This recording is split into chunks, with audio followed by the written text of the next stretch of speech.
with having a solid understanding of FASD and its educational implications, we can't stress enough the importance of developing a strong relationship with your students. Having taught in classrooms for many years and observing many colleagues, we have learned that the common attribute of effective teachers, education assistants, and administrators was their ability to develop strong relationships with their students. This is especially important for students with FASD who need to feel that they are cared for and understood. As a teacher, taking a genuine interest in your students and getting to know them well helps so much in the area of classroom management. Students who develop this relationship with their teachers tend to be more compliant, more willing to work, and more comfortable in class. When teachers take the time to talk individually with their students and observe them closely, we gain a far better understanding of who the child is. Developing this relationship allows the teacher to know what the student's interests are, what their likes and dislikes are, who their friends are, what makes them happy, how they learn best, and so on. Teachers learn what can set a student off and can therefore anticipate and plan activities in a way to prevent problems from happening. By developing the understanding of FASD as a physical brain-based disability and by establishing these good relationships, teachers will find their work with students with FASD less demanding and far more successful. The following are some video clips of Key Warner, founder of the Whitecrow Society, and Bev Zorn, Ken Kissinger, and Kirk Lutke, who are all Whitecrow camp staff, talking about some of their school experiences and the importance of relationship.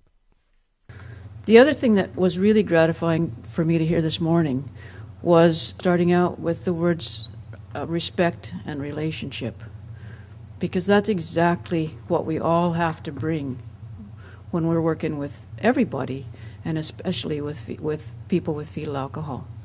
I had a real short conversation earlier this morning about what it requires in the school, and one person that a child with fetal alcohol knows is there and isn't going to automatically assume that if there's a problem they caused it. It just takes that one person and the relationship and the attachment to that one person to make a huge difference.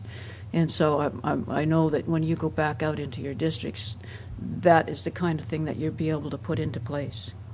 I found that teachers that took the time to get to know me and sort of develop a relationship with me were the ones that I could trust with things, and the ones that I could talk to about problems I was having, or I felt comfortable asking them for help when I needed it. The people that did accept me were my resource room teacher.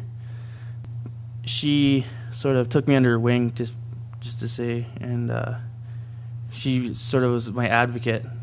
Her and my mom sort of were on the same page for once, and it was really neat for my mom to find that support as well, because she was, running ragged trying to get people to support me, and also not knowing what was going on for me. And my mom and her, tried different strategies until they found stuff that worked, and that's what got me through high school, was that hit and miss but never give up kind of thing.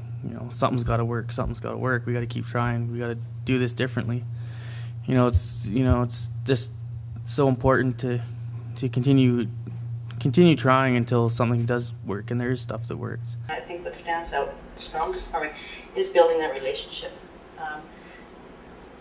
You need a good, solid understanding of FASD, but you also need that relationship with the child or the young person that you're working with.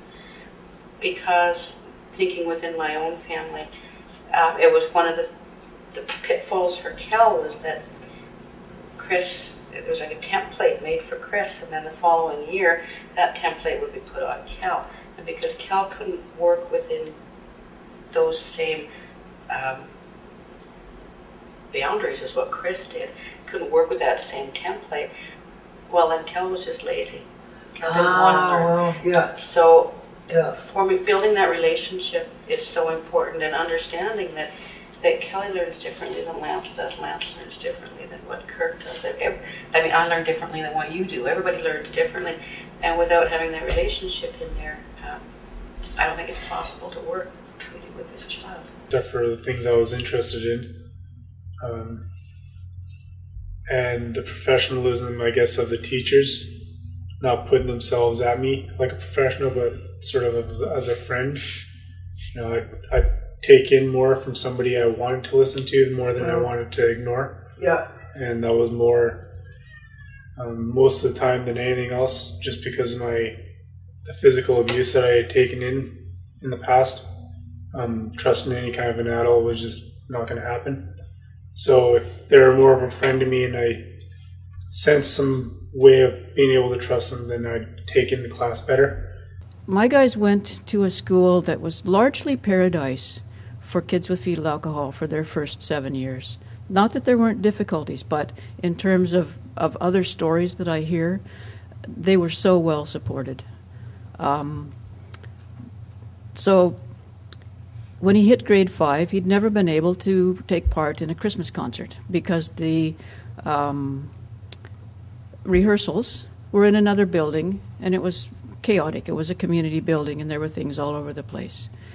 And his teacher took the opportunity to take the class aside and remind them what an important part of their group he was. He'd gotten the winning score for the district-wide soccer tournament recently, and remind them that they liked the way he performed and that he was a lot of fun. And to tell them just 3 little things. Get his attention, say his name, so he knows you're talking about him. And it's okay to touch him on the shoulders. Not all kids with fetal alcohol would be okay with that, but get his attention. And tell him what you want him to do. Don't tell him what not to do, but tell him what you want him to do very specifically. Stand here now, learn these lines, very specifically what you want him to do. And he came home that night and he said, the kids in my class are so nice.